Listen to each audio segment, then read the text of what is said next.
नमस्कार। उत्तर प्रदेश की खबरों के खास बुलेटिन में आपका स्वागत है। मैं हूं आपके साथ शैलेंद्र चौहान। खबरों की शुरुआत करेंगे उससे पहले एक नजर हेडलाइंस पर। प्रदेश का सबसे बड़ा बजट हुआ पेश। 6,90,000 करोड़ का पेश किया गया बजट। 17,000 किसान पाठशालाएं खुलेंगी। हर जिले में खुलेगा एक मेडिकल कॉलेज। महाकुंभ को भव्य बनाने के लिए योगी सरकार ने खोला खजाना। बजट में 2500 करोड़ का प्रावधान। बीते साल के बजट में 621.55 करोड़ रुपए किए गए थे प्रस्तावित। यूपी 2023 बजट में हेल्थ सेक्टर के लिए 2000 करोड़ से बनेंगे 14 मेडिकल कॉलेज। 20 करोड़ से फार्मास्यूटिकल रिसर्च इंस्टीट्यूट की होगी स्थापना।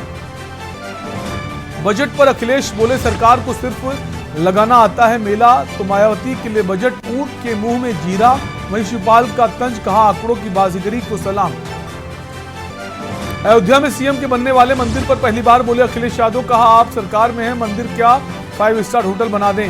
सवाल यह है कि जनता को मिला क्या। रायबरेली में 24 घंटे के अंदर 7 लोगों ने तोड़ा दम। पुलिस समेत स्वास्थ्य विभाग की टीमें हुई चौकन्ना। मामला स्वाभाविक मौत का बता रहे अधिकारी, तो किसी प्रकार की बीमारी की नहीं हुई पुष्टि। आप देख रहे हैं के न्यूज, खबरों का सारथी। उत्तर प्रदेश विधानसभा में इस समय बजट सत्र चल रहा है। विधानसभा में आज सरकार की ओर से वित्त मंत्री सुरेश खन्ना ने राज्य सरकार का 7वां पूर्ण बजट पेश किया। बजट में कई योजनाओं को शामिल किया गया है। इसमें महिलाओं और युवाओं पर खास फोकस किया गया है। साथ ही सभी वर्गों का खास ख्याल रखा गया है। सरकार की तरफ से वित्त मंत्री द्वारा पेश किए गए बजट में पीठ थपथपाई गई है। उधर विपक्ष ने वित्त मंत्री द्वारा पेश किए गए बजट की आलोचना करते हुए कहा कि यह बजट पूरी तरह से दिशाहीन नजर आता है। इसमें ना तो किसी समस्या के समाधान के बारे में बताया गया और ना ही इससे भविष्य में किसी फैसले को आगे लेकर जाने की कोई रास्ता दिखाई दे रहा है। एयर कनेक्टिविटी को अगर आप देखेंगे तो उत्तर प्रदेश में 2017 के पहले मात्र 2 एयरपोर्ट क्रियाशील थे, 2 आंशिक थे और 2 वाराणसी और गोरखपुर, वाराणसी और लखनऊ, ये यहां पर पूरी तरह यहां पर क्रियाशील थे। आज हम 9 एयरपोर्ट को पूरी तरह क्रियाशील कर चुके हैं। प्रदेश में वर्तमान में 2 इंटरनेशनल एयरपोर्ट का निर्माण हो रहा है। 3 एयरपोर्ट वर्तमान में, इंटरनेशनल एयरपोर्ट वर्तमान में क्रियाशील हैं। 9 अन्य एयरपोर्ट यहां पे प्रदेश के अंदर कार्य चल रहा है। कुल मिलाकर के अगले 1-1.5 वर्ष के अंदर उत्तर प्रदेश के अंदर 21 एयरपोर्ट होंगे जो पूरी तरह क्रियाशील होंगे और इस पर राज्य सरकार ने बेहतर कार्य किया है और उसको हम भारत सरकार के साथ मिलकर के आगे बढ़ाने का कार्य भी कर रहे हैं। प्रदेश के अंदर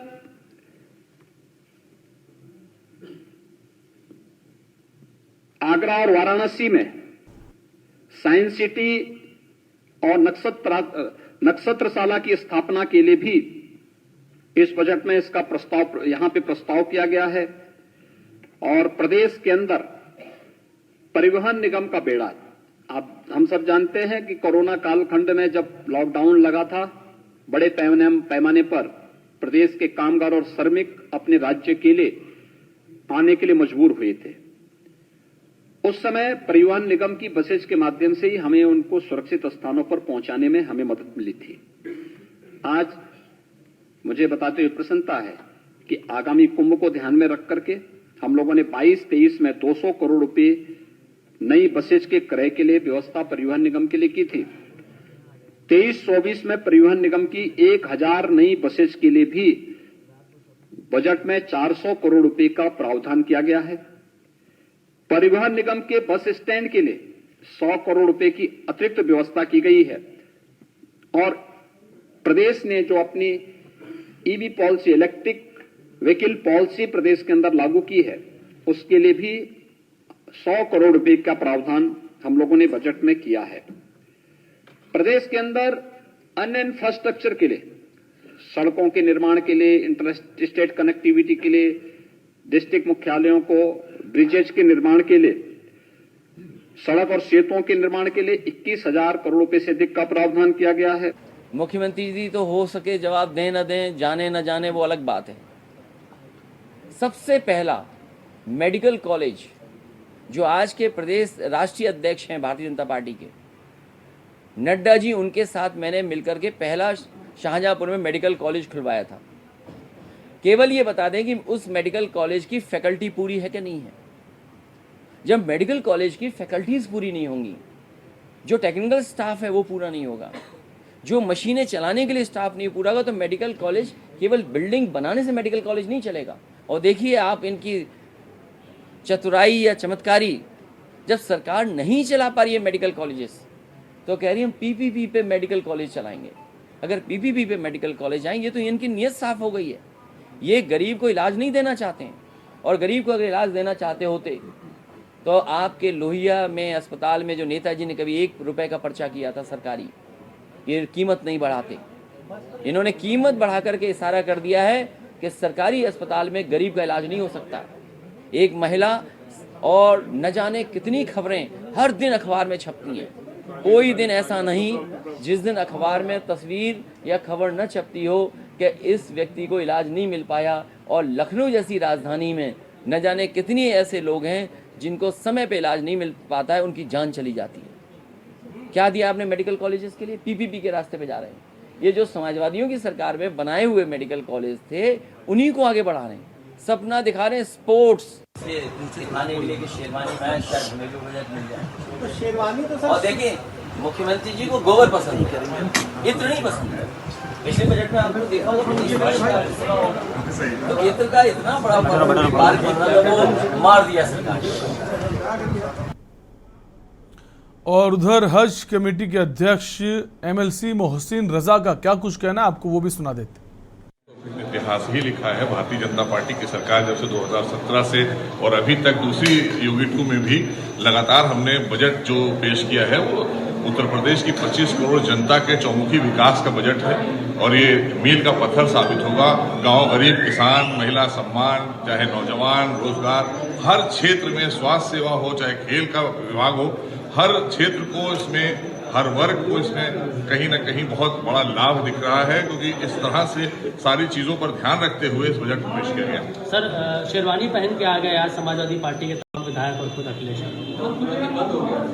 आज आदरणीय मुलायम सिंह यादव जी जब सदन में आया करते थे तो कहते थे कि अगर संस्कार सीखना है तो भारतीय जनता पार्टी से सीख लो, भारतीय जनता पार्टी के कार्यकर्ताओं से सीख लो। तो आदरणीय योगी जी ने कम से कम इतने संस्कार सिखा दिए हैं समाजवादी पार्टी को कि अब तमीज और तहजीब के दायरे में अच्छी सी शेरवानी पहन के और शरीफ बच्चों की तरह भारतीय जनता पार्टी ने बता दिया कि जैसे हम लोग संस्कारी लोग हैं, ऐसे ही संस्कारी बनकर, एक अच्छे बच्चे बनकर, जैसे स्कूल के छात्र होते हैं, ऐसे बनकर समाजवादी पार्टी के सारे नेता आए।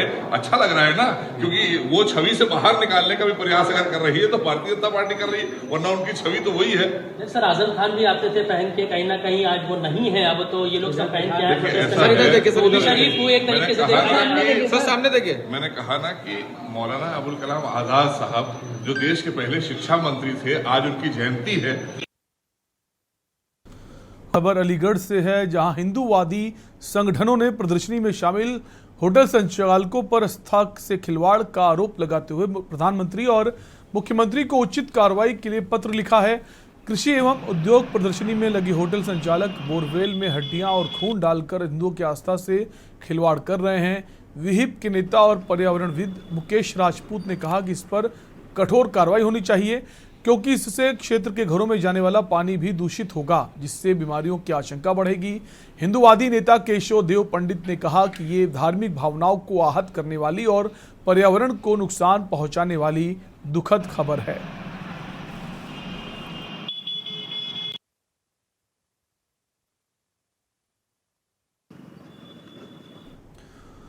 अधेड़ के ऊपर हुए प्राणघातक हमले की शिकायत के बावजूद अमेठी कोतवाली के प्रभारी निरीक्षक अरुण द्विवेदी ने 323 और 506 जैसी मामूली धाराओं में मुकदमा पंजीकृत करते हुए अपने कर्तव्यों की तीसरी कर ली। इसके पूर्व भी अधेड़ के ऊपर हो चुका है जानलेवा हमला।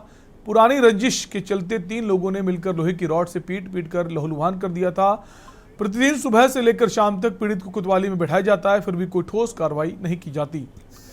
परेशान पीड़ित न्याय के लिए पुलिस अधीक्षक कार्यालय गौरीगंज पहुंचा, जहां पर नीचे बैठे लोगों ने उसे एसपी से भी नहीं मिलने दिया और बैरंग वापस कर दिया। पीड़ित ने रो कर मीडिया से न्याय की गुहार लगाई है। अमेठी कोतवाली क्षेत्र अंतर्गत जंगल रामनगर ग्राम सभा के पूरे दुर्ग पासी गांव का ये पूरा मामला बताया जा रहा है।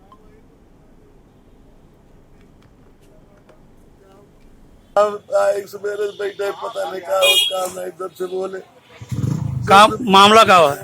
मामला मारे सर को सर फाड़ गया है, अंदर भी लगी है जो 3 लोग का मारे, सुभाष मुकेश और ये शफीकांत नाम है लड़की का। रोज रात में गाली देता है, 4 दिन 5 दिन की मैटर हुई है, कुछ नहीं पर रोज गाली देता है, मारने की धमकी देता है। थाने गए हैं? थाने रोज भी बुला के बैठा है, रात आवा बाबा बैठा है, ये कहीं वहाँ बैठा ना भाई यहाँ होता है साहब, तबाही ना होता है साहब, कौन सा है बात कुछ पता नहीं लगे। खबर बुलंदशहर से है, जहां प्रेम विवाह कर चुके प्रेमी युगल ने प्रेमिका के परिजनों से जान का खतरा बताया। वहीं प्रेमी युगल ने एसएसपी से लगाई है सुरक्षा की गुहार। एसएसपी ने सुरक्षा और कार्रवाई का आश्वासन दिया है। प्रेमी युगल का दावा है जान बचाने को छुपा कर रहने को मजबूर किया गया है।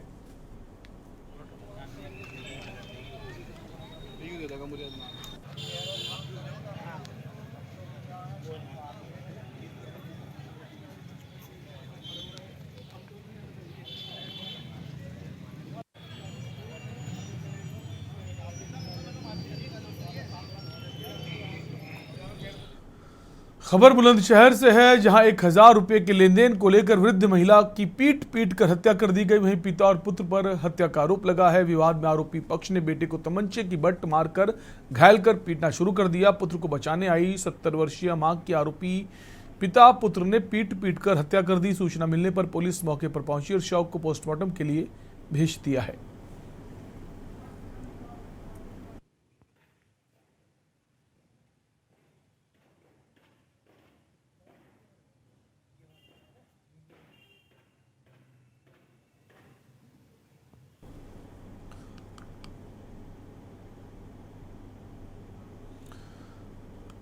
राजधानी लखनऊ के गुडम्बा क्षेत्र स्थित कुर्सी रोड यूनिटी सिटी में मेकअप स्टूडियो एंड एकेडमी का शुभारंभ किया गया। मेकअप स्टूडियो व एकेडमी का उद्घाटन जानी मानी मेकअप आर्टिस्ट जायशा खान द्वारा किया गया। इस मेकअप स्टूडियो के माध्यम से युवाओं व महिलाओं को ब्यूटी पार्लर के साथ साथ मेकअप कोर्स भी सिखाए जाएंगे। मेकअप आर्टिस्ट जायशा खान ने राजधानी लखनऊ में दूसरी मेकअप स्टूडियो दूसरा खोला है। आदिल नगर, जानकीपुरम, विकास नगर, इंदिरा नगर, सीतापुर रोड समेत कई इलाकों की महिलाओं को मेकअप स्टूडियो के माध्यम से महिलाओं को अपना खुद का ब्यूटी पार्लर खोलने के साथ स्वरोजगार शुरू करने में भी मदद मिलेगी। पुराना लखनऊ अकबरी गेट के बाद अब कुर्सी रोड पर ये दूसरा स्टूडियो खोला गया है। मेरा नाम जायशा खान मेकअप आर्टिस्ट है। मैं लखनऊ से बिलोंग करती हूँ। मेरा first studio Akbari Gate Bholanath कुआं पे है। आज हमारे नए स्टूडियो की ओपनिंग हुई है, जो कि है यूनिटी सिटी चौराहा पे। सेकंड ब्रांच हमने ओपन करी है, आज उसी की ओपनिंग है। क्या क्या बच्चों के लिए फैसिलिटी यहाँ मिलेगी? बच्चों के लिए हम लोग यहाँ पर न्यू बैचेस स्टार्ट करेंगे। मेकअप कोर्सेस होंगे, कॉस्मो कोर्सेस होंगे एंड बहुत सारे अलग अलग मेकअप सिखाए जाएंगे। प्लस ब्राइड्स भी आएंगी जिनको मेकअप कराना है, वो मेकअप भी कराएंगे। यहाँ पे सारी फैसिलिटीज़ अवेलेबल हैं, चाहे वो कॉस्मो हो या फिर मेकअप हो या कोर्सेस हो या फिर ब्राइडल किसी को कराना है या सर्विसेज भी ले सकते हैं। इससे पहले जो आपने ब्रांच खुली हुई है, कब कितनी पुरानी है वो मेरी 1.5 साल पुरानी ब्रांच है। मैंने 1.5 साल पहले उसे ओपन किया था। कितने बच्चे उसमें इस समय? वहाँ पर मैंने 60 to 70 बच्चों को सर्टिफाइड किया है, अल्हम्दुलिल्लाह। खबर जालौन से है, जहां जिलाधिकारी चांदनी सिंह ने स्टेशन स्थित बने पार्क का उद्घाटन किया। सौंदर्यीकरण को देखकर इस तरह के कई पार्क जिले में बनने की कवायद चल रही है। फीता काटकर उन्होंने कहा कि पार्कों को नगर पालिका परिषद के द्वारा सुंदरीकरण का कार्य कराया गया है ताकि यहाँ के लोगों को अच्छा वातावरण मिले। उन्होंने कहा कि लोगों को मॉर्निंग और इवनिंग वॉक के लिए पार्क बहुत ही उपयोगी साबित होगा। इसके साथ ही सेल्फी पॉइंट भी बनाया गया है। उन्होंने कहा कि रेलवे विभाग की ज़मीन है, यहाँ पर पहले कूड़ा डंपिंग क्षेत्र बना हुआ था। जिला प्रशासन ने शहर के मुख्य स्थान पर पार्क के रूप में विकसित किया है ताकि आमजन इसका लुत्फ उठा सकें। उन्होंने कहा कि जाने वाले लोगों के लिए ये पार्क व सेल्फी पॉइंट से लोगों को फ़ायदा पहुंचेगा। ये लोगों को प्रभावित करेगा।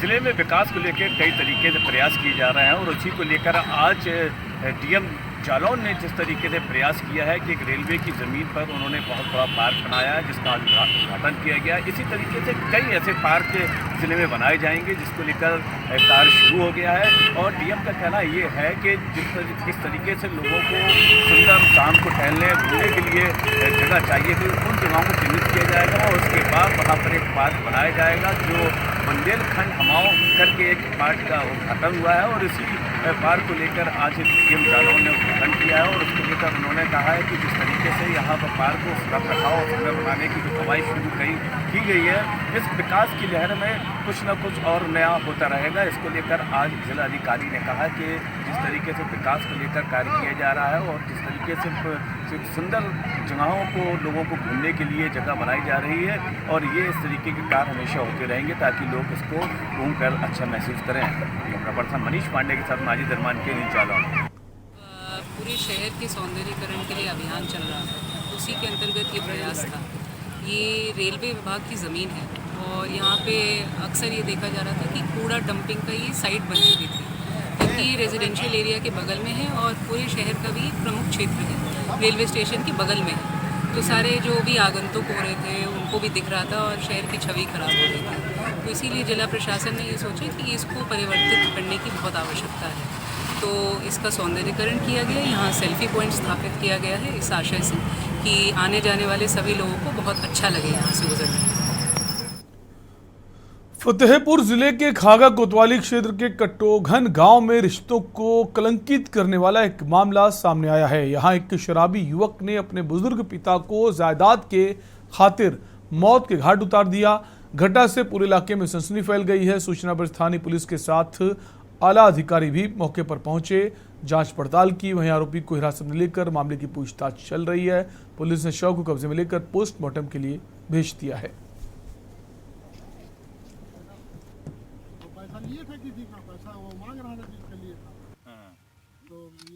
जनपद फतेहपुर थाना खागा के ग्राम कटोघन निवासी बचाल सिंह की हत्या बीती रात उनके पुत्र संजय सिंह के द्वारा कर दी गई।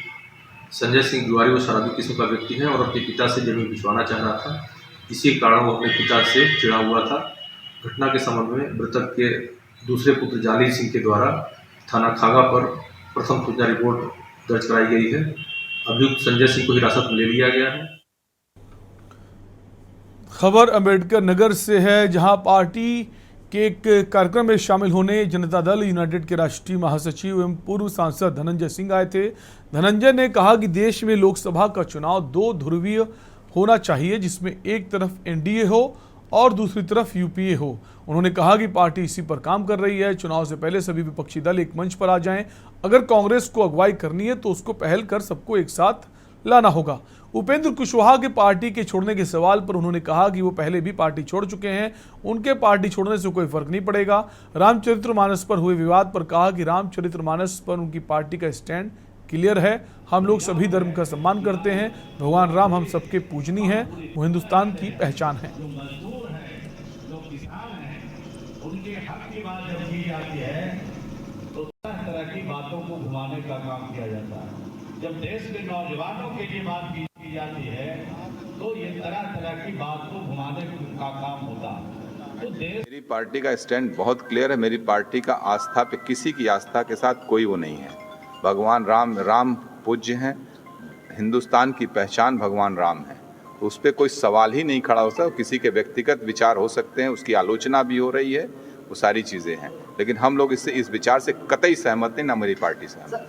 वो तो कह तो रहा हूँ मैं, वो 20 में अपना चुनाव हार गए थे, वो विधानसभा का लड़े थे, जेडीयू के खिलाफ ही लड़े थे। वो तो नीतीश जी के साथ रहे, नीतीश जी उनको साथ लेकर आए। जाति जनगणना की मांग बहुत पहले से चल रही है। बिहार पहला राज्य है जहाँ हम लोगों ने शुरू कर दिया है, तो मांग समय समय पर उठती है। जाति जनगणना कराने में कोई वो नहीं है, कराना चाहिए। कम से कम जो बात आती है सभी, जो किसकी कितनी संख्या है, भागीदारी किसकी है, वो क्लैरिटी आ जाए ना। एक बार क्लैरिटी आई जानी चाहिए। खबर बाराबंकी से है, जहां जिला कारागार में पैदा हुई सब्जियों का राजभवन में बोलबाला रहा। वहीं प्रदेश स्तर पर हुई शाख भाजी प्रतियोगिता में जिला कारागार को 15 सालों के बाद सर्वश्रेष्ठ चल वैजयंती की ट्रॉफी मिली है। जैविक खेती कर उगाई गई इन सब्जियों ने राजभवन में धूम मचा दी है और 74 जिलों द्वारा उगाई गई है सब्जियों को पीछे छोड़ दिया। इस प्रतियोगिता में जिला कारागार के शाक भाजी उत्पादों ने अलग अलग 12 पुरस्कार जीते हैं। इनमें से 5 प्रतियोगिताओं में जिला कारागार के उत्पाद फर्स्ट रहे। राज्यपाल आनंदीबेन पटेल ने वरिष्ठ जेल अधीक्षक पीके सिंह को चल वैजयंती ट्रॉफी दी। वहीं इस उपलब्धि पर जिला कारागार प्रशासन और बंदियों में काफी उत्साह है।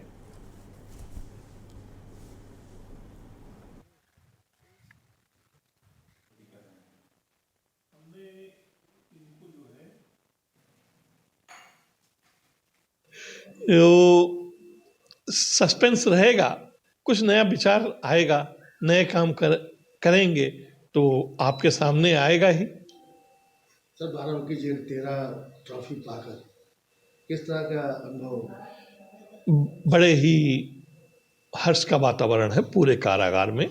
जिन बंदियों ने इसमें मेहनत किया है उनको मैं साधुवाद देता हूं और उनके लिए मैंने जो है मिठाई की व्यवस्था सबके लिए किया है कि लड्डू का वितरण सबको किया जाएगा। उनकी मेहनत की वजह से ही आज हमारी कारागार का नाम रोशन हुआ है और हम लोग इतने इनाम पाए हैं। उत्तर प्रदेश की खबरों में फिलहाल के लिए इतना ही। बने रहिए के न्यूज़ इंडिया के साथ। नमस्कार।